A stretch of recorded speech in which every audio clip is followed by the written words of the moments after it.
going on, movie lovers? Welcome to Apocaflix Movies. This is our movie news podcast where we break down the biggest movie news stories throughout the week. I am your host, Jacob Bartley, and like most of the time, I am joined by my co-host, Gio Ramos. What's going on, man? Doing good, man. How you doing? I'm doing absolutely fantastic. You know, it's a good day, good night.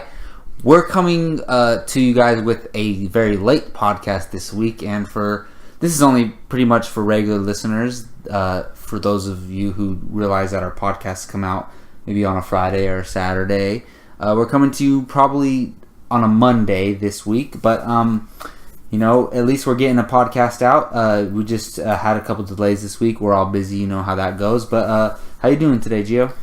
I'm doing good, man. Lots of good stuff to talk about. So first one's a big one. Yeah, we got a lot of trailers and a lot of subjects to talk about, so let's jump right into it. And just for those of you who don't know how this works, it's pretty simple. We just break down the biggest movie news stories throughout the past week, so let's get right into it. And the first one is a trailer, and it's the first Passengers trailer. And so this is the movie starring Chris Pratt and Jennifer Lawrence. It's been very highly anticipated among just the movie world in general. So the film follows two passengers of a human transport spaceship that's headed for a human colony on a distant planet. As a result of a ship malfunction, Jim and Aurora are awakened 90 years too early, facing the fact that they'll live the rest of their lives on the board of the ship. So Passengers arrives on December 21st, 2016, and it also stars Michael Sheen and Lawrence Fishburne. So Gio, you watched this first trailer. What'd you think of it, man? I liked what I saw. I'm still very interested in it. You have two leads like Jennifer Lawrence and Chris Pratt. You have an original story, which is always great in Hollywood. And, I mean, this is a film that's really going to rely heavily on the two of their performances, whereas not so much the story. I mean, don't get me wrong, you still have to have a good story, but, I mean, just Jennifer Lawrence and Chris Pratt, they sell the movie on its own. So, we finally got a trailer. It's been... we've been waiting for this one for a while, yeah. So, I like what I saw, and it's very interesting. We'll see. December 21st, you know, that's a pretty Oscar-friendly release date, you know.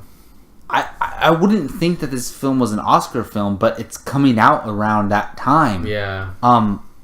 That being said, you know, disregarding that, I absolutely loved this trailer. When I was watching it, here's the thing. I didn't think much of this movie. I was like, all right, they're going to get these 2 stars and expect the whole movie to rely on them. I think the story is compelling. The concept is compelling.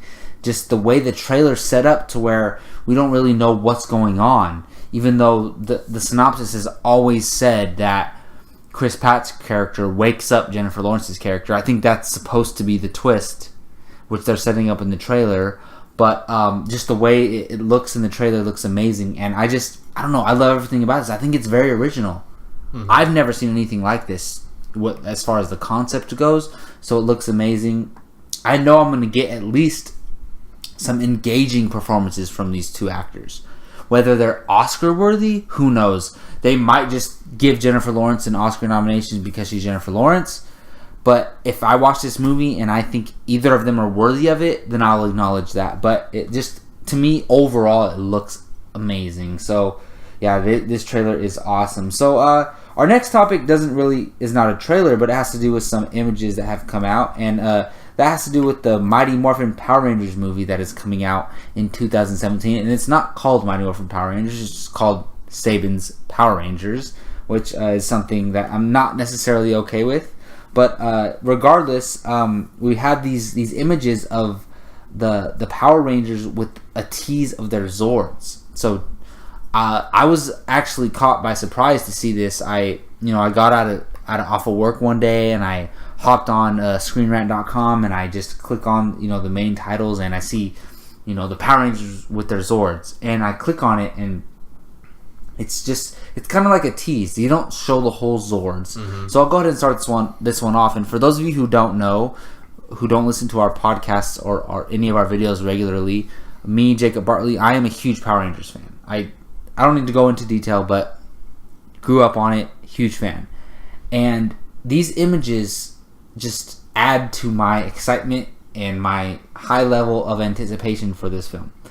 I'm not saying that it looks amazing. You can barely see the Zords, but I already assumed that with the technology these days and the updated special effects that the Zords and the battles with the monsters are going to look amazing. So as far as just judging these posters on their own, I like them a lot. It doesn't necessarily like put me over the moon. I'm already over the moon for excitement because I love the source material, but this doesn't like raise my excitement significantly, but it just keeps it at a steady, very high. So coming from somebody who's not necessarily the biggest Power Rangers fan, I know you watched it as a kid, Gio, but you're not as big a fan as I am. How do you feel about these posters of the characters, the Power Rangers, with a tease of their Zords? Well, they do exactly what the posters are meant to do, and that's tease the bigger part of Power Rangers, which is not just their power suits, but their power vehicles. You know, their Zords, and given the technology that we've seen in movies like Transformers, Pacific Rim, you can expect the potential for this kind of for a modern take on these Zords to be pretty exciting. So and I just it makes sense how each Ranger is standing on their next to their Zord. You have the Black Ranger standing next to the tusk of the mammoth. Yeah, it's the Mascodon. The Mascodon, something like that. Yeah. And you have the Red Ranger on the T-Rex. The T-Rex. I love that. I was going to mention that. I love that you can kind of see. I was worried whether or not they were going to go the dinosaur route with the Zords, and It's clear that they are. Yeah. So it's great for fans. I'm curious to see if who's Elizabeth Banks' Rita character will have a Zord of her own. I imagine she would. If the speculations are true that she used to be the Green Ranger, looking at her outfit, it's all green. Mm-hmm. It makes sense, right? Yeah, it would make sense. Then she would have the Dragon Zord, which, with updated technology and updated special effects, could look pretty awesome. Just as badass as her outfit. I would say. I know you've been a big fan of her look so far. Yeah. Yeah. So. No, like I said, I love it. And I did want to mention how you can see that the Zords are going to have somewhat of the influence of the animals that the characters were that they were associated with. Like the Red Ranger was the T-Rex, the Black Ranger the Mascodon, the was the pterodactyl, I don't know. Is a saber-toothed tiger is not a dinosaur? It's but it's still it's an ancient creature. Yeah. So the Yellow Ranger was the saber-tooth, and I think the Mascodon was not a dinosaur. It was a saber-tooth, or it's like the saber-toothed tiger, where it was like a ancient creature. And then Ice Age kind of the Blue Ranger is the Triceratops, right? So I love that they're sticking true to that, but I think it's gonna be very updated, very modern, and look very cool. So. Saban's Power Rangers hits theaters on March 24th, 2017. Not too far away, so I think we're all looking pretty forward to that as movie fans. So our next subject has to do with a totally different topic, and that has to do with John Wick 2 and some comments that the director has made. So while speaking with Entertainment Weekly, Chad Stahelski said, quote, "I would say we had twice as much action as the first movie. We took it all up a full notch up as far as the driving car stuff went. A great portion of the car chase in the opening of the film is Keanu, which is very impressive."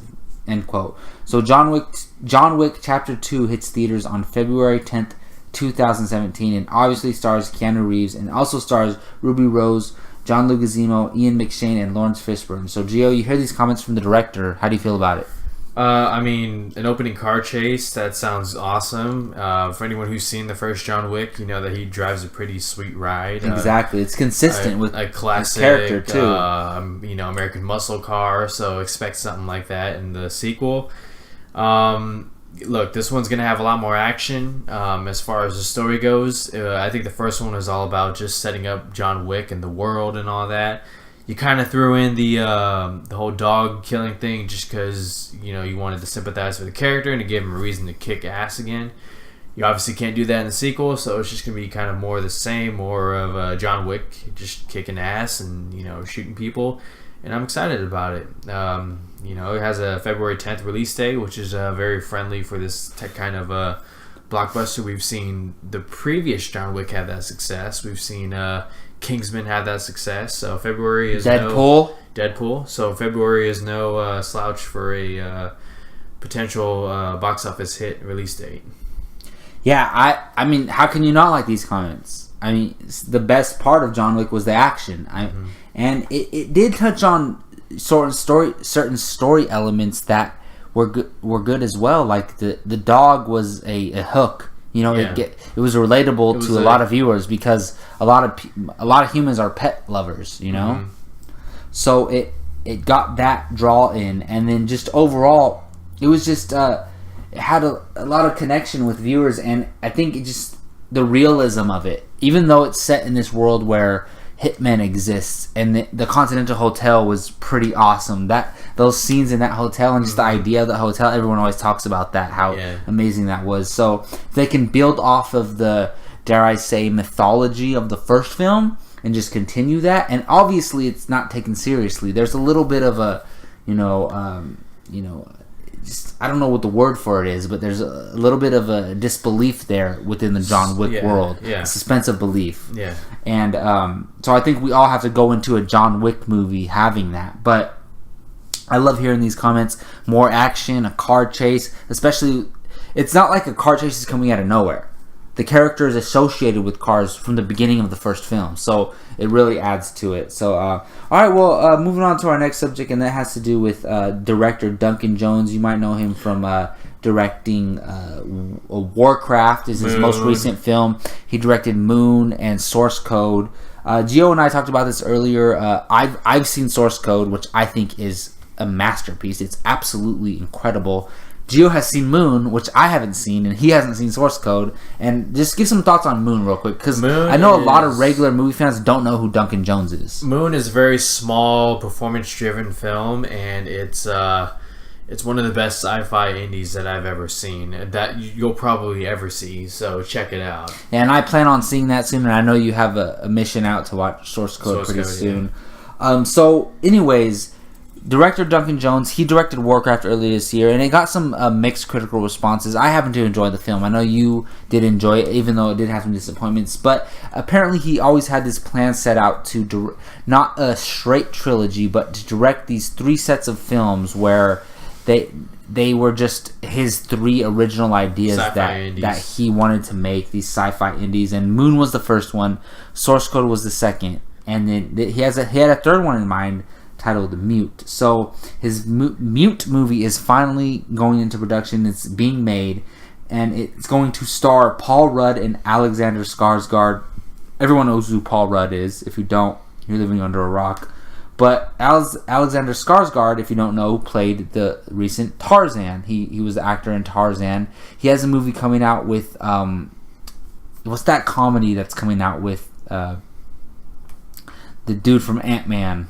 You know who I'm talking about. Michael Pena. It's Everybody Must Die or something like that. Yeah. You know what I'm talking about? Yeah, I know. He has a comedy coming out with Michael Pena, which looks incredible. So I think Skarsgård is on a ride. But the movie Mute is set in Berlin 40 years from now. And while talking with Empire, Jones described the film as a thriller with a very weird tone. It goes very dark, then it goes very darkly funny.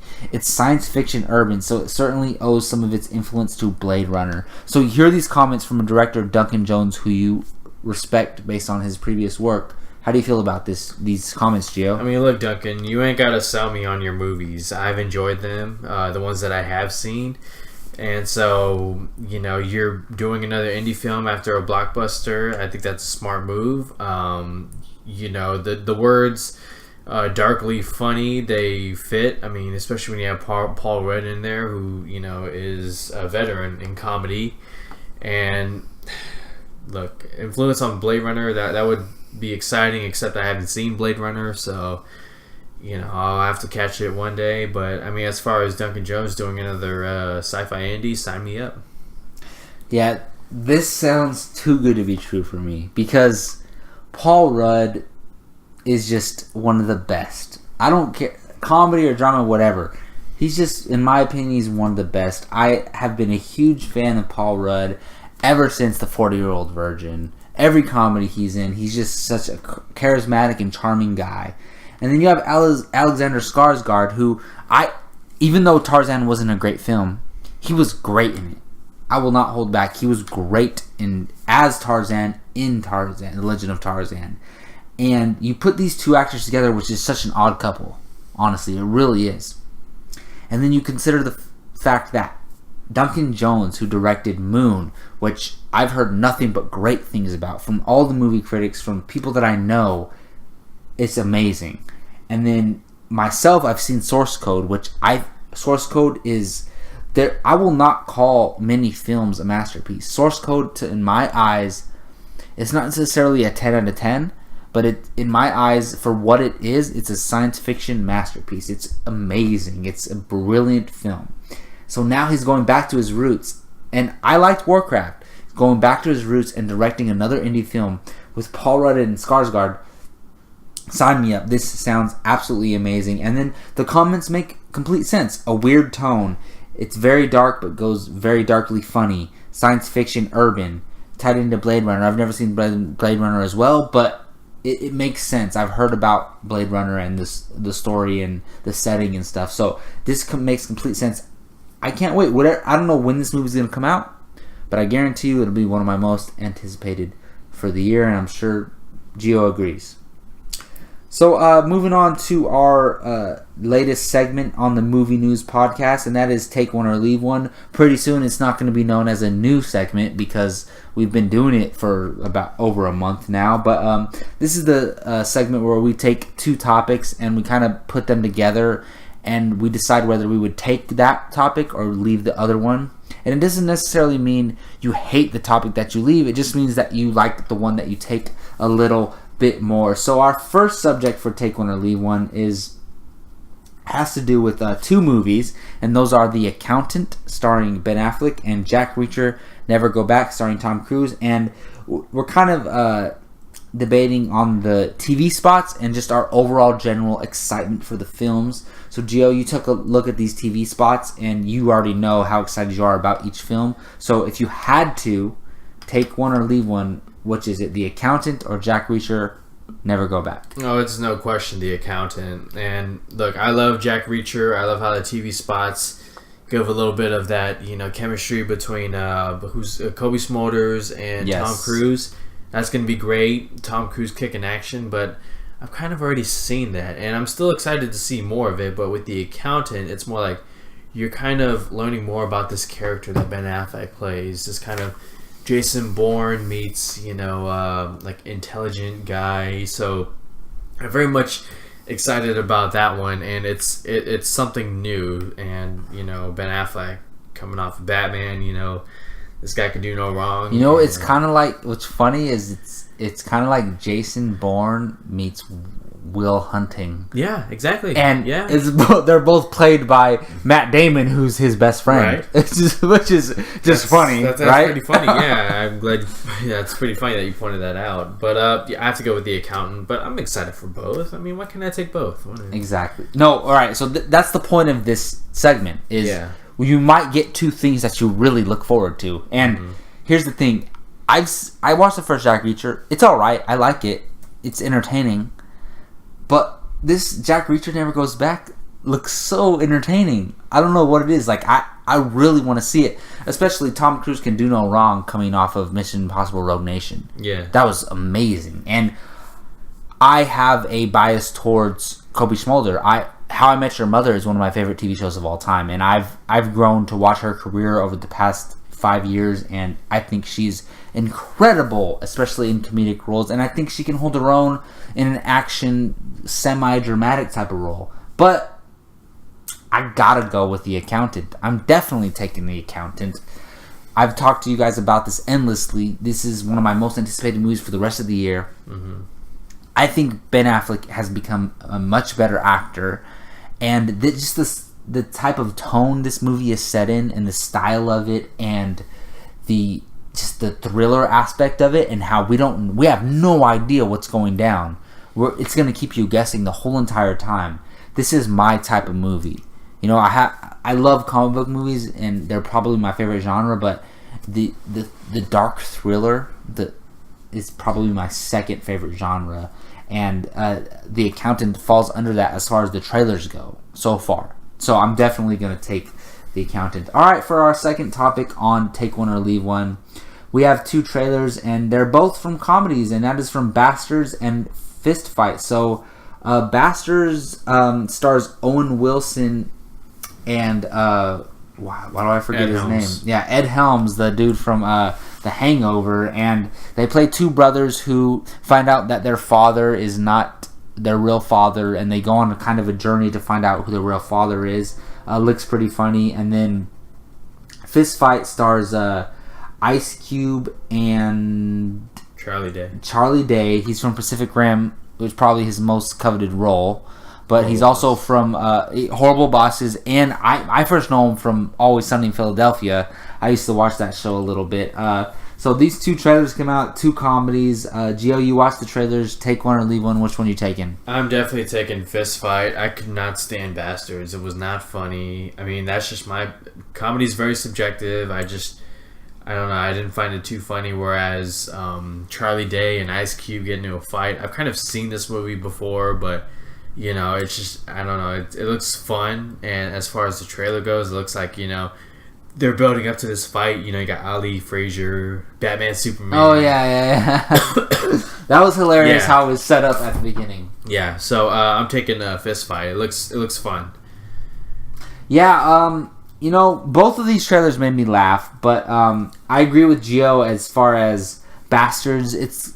I have a feeling it's going to be one of those...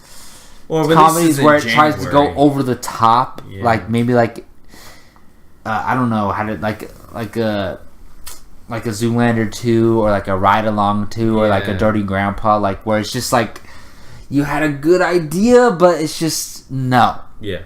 Fist Fight, on the other hand, even though we've seen similar movies, I think this is kind of an original idea. Like who sat back and wrote this movie and said, I want to get Ice Cube and Charlie Day as the leads? That's so random, right? Mm-hmm. But at the same time, it's like, yeah, that could be entertaining. So for me, I'm definitely taking Fist Fight over Bastards. Bastards, I have a feeling is going to be disappointing, but who knows? It could end up being funny. So we're going to end Apocaflix Movie News like we end every show with a Showdown Sunday, and Gio is the master of that. He picks out the topic and presents it to us. So, Gio, what do you got for us this week? Well, for Showdown Sunday, I was trying to think of some more movie villains. I think I was watching Die Hard the other day, and I just, you know, we all know how great Hans Gruber is, Alan Rickman. And I was like, who are some movie villains that I could think of that I could put together? And obviously, first one that came to mind, as far as movie villains, you got the Joker, Heath Ledger from The Dark Knight. We all know how great he is.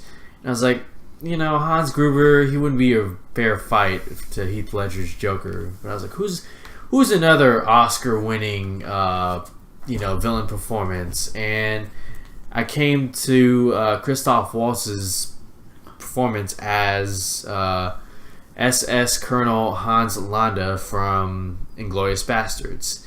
And I was like, man, this might be one of the better ones that I've done. So I'm going to ask the question, as far as greatest movie villain, is it Heath Ledger's Joker or Christoph Waltz's Hans Landa from Inglourious Bastards? You know how great both these are?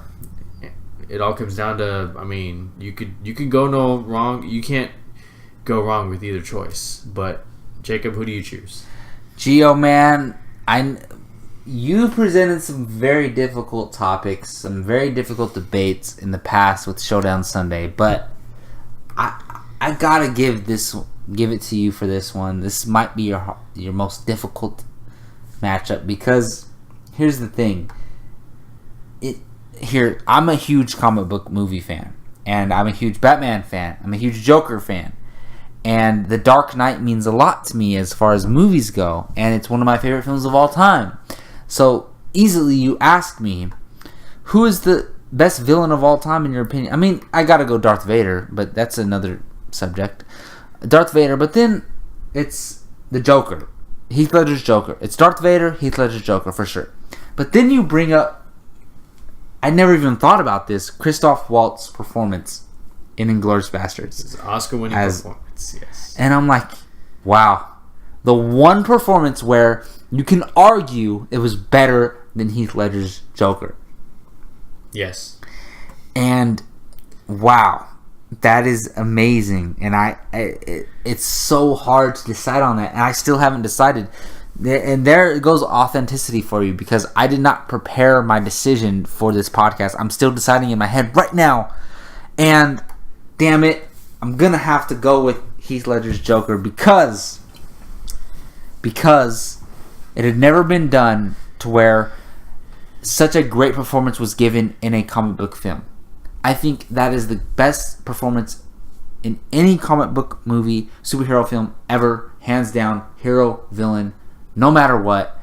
And because he was able to do that in a genre film, I'm going to give it to Heath Ledger as the Joker, but Christoph Waltz as I forget the character's name, but Hans Landa in Inglourious Basterds is amazing. And that might be my favorite Tarantino film. I need to watch it again, watch a couple others, but amazing villain. Gio, what do you got? You're not alone. I have to go with Heath Ledger's Joker, and I'll tell you why. It's not hard. It's not easy, though. Yeah, it's not easy, but I'll tell you why. It's because when you think of that, one of these two was a phenomenon. You know, when you have a character that outshines the franchise lead character, and not just any franchise lead character, Batman. Like, that cannot be ignored.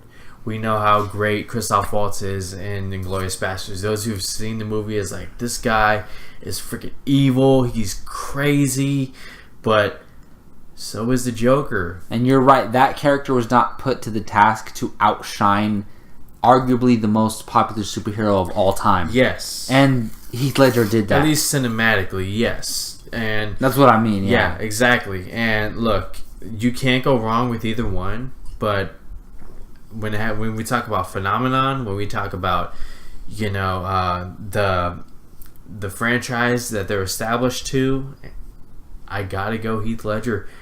Nobody was expecting that kind of performance. People were hating on that performance. Christoph Waltz was an unknown who shocked the world. Heath Ledger was a actor that nobody wanted to play Joker. Nobody wanted this guy. So I gotta go Heath Ledger's Joker.